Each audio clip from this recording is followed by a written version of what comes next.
Let's talk about touch events on a tabletop touch surface and what's kind of interesting about them. I have a touch frame that gets me multi-finger touch events, really multi-object. It does a grid of lasers, so it's just kind of inferring from that. And obviously we have touch events on our phones, on iPads, but I do think it feels different the bigger you get. And it's a little bit like responsive design where, so the big thing I've been thinking about is, okay,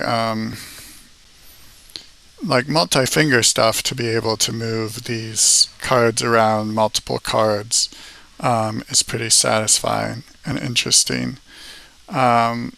But to make room for that, you have to think about what you want to do with gestures. Um, so if you,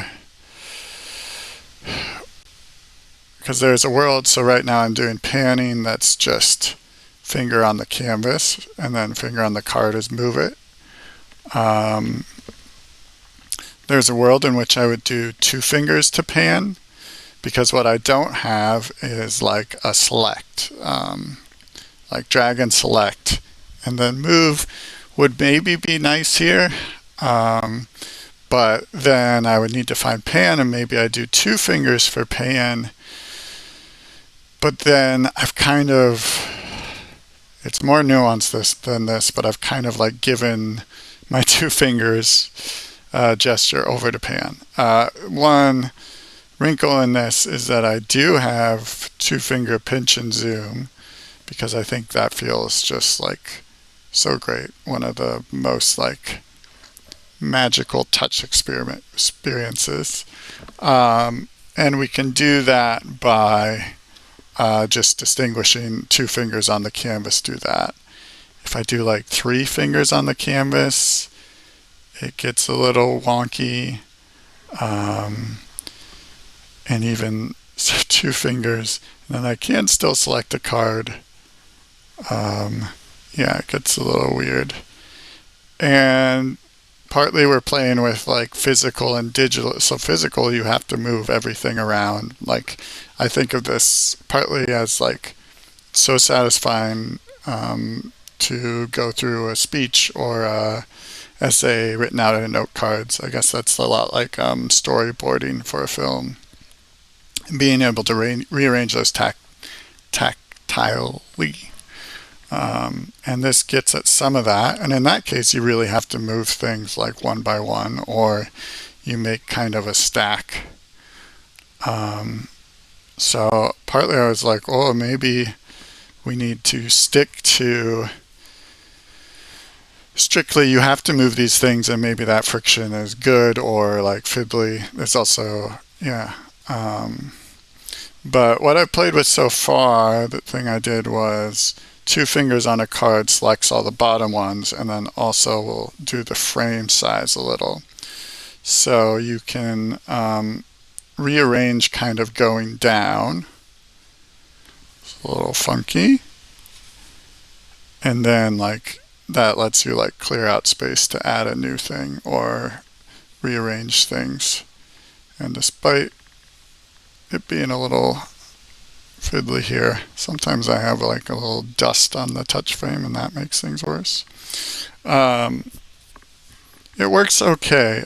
It's still, even when it's working well, like a little more fiddly. And it also relies on the concept of the frame, so I don't have a good way to like group select these.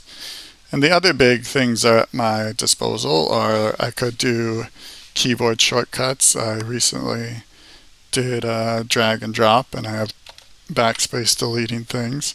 There's a part of me that really would like it to be like everything sort of doable from this touch interface, except obviously you can't type. I do have like a voice transcription thing. Should we run that real quick? I think this voice transcription will work. But yep, there it goes. So that's also an interesting interface I'm thinking about, where it's like all just like card spawning and voice dictation, and then later coming in and typing. Lots of fun stuff to do here, but